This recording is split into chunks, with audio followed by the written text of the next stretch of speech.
This is a city well known for many things. It's a city of international commerce, a city of peacemaking and compassion. It's a city of stunning natural beauty and vibrant tourism. But there's much more. And this is a city of Reformation. Welcome to Geneva.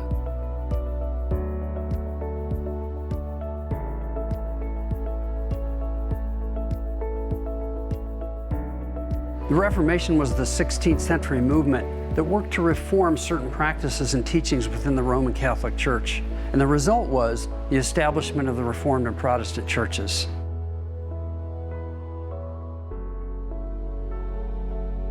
Thousands of volumes have been written on this over the last 500 years, but no place illustrates the history and impact of this era more vividly than Geneva's International Museum of the Reformation.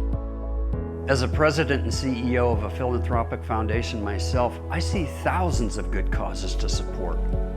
When it comes to better understanding history, culture, and religious life, the International Museum of the Reformation is among the best.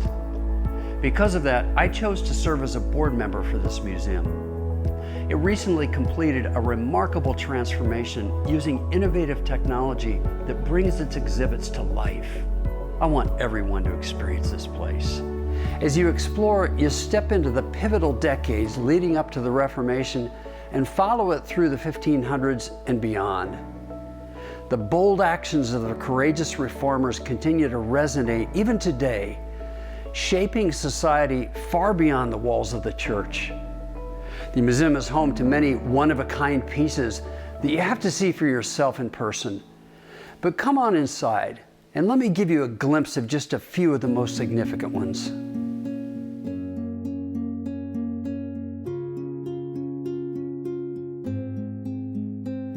The first register of the Company of Pastors. John Calvin led a group called the Company of Pastors in Geneva, and the museum owns its very first register. The company was a weekly gathering of pastors who would talk about things like how to most effectively share God's love through their preaching and teaching, or how to care for people in their congregations who are going through health or financial or family problems.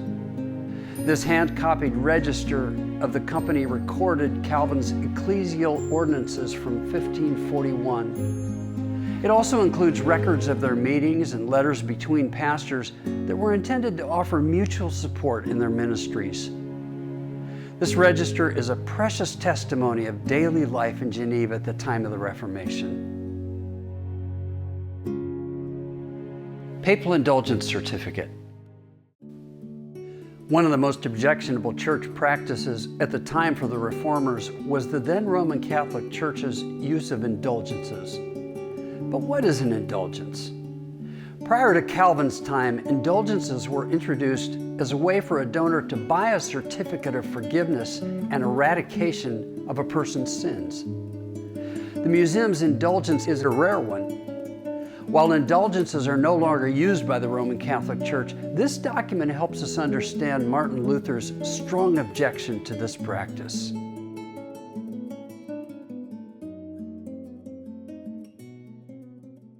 Martin Luther's Bible. Martin Luther spent years translating the Bible so that the common person could read it. Luther's Bible is part of the museum's collection and was no doubt one of his greatest treasures. This beautifully illustrated Bible was printed in 1550 in Wittenberg, Germany, just 16 years after its first translated edition.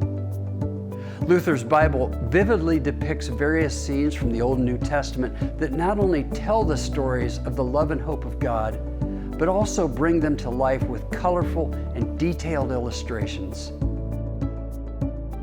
People from all over the world are drawn to the International Museum of the Reformation. It's a must-see when you're visiting Europe.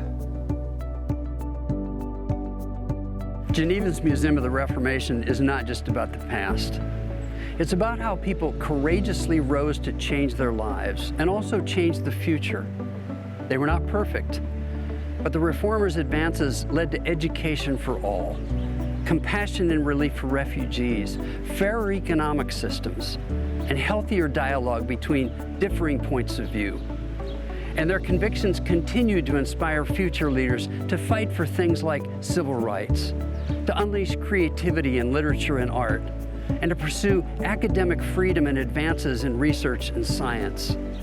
So come to beautiful Geneva and to the International Museum of the Reformation to learn, but also to be inspired. See if the leaders of the Reformation might help you ask, what's in your future? How might you change the world for the better?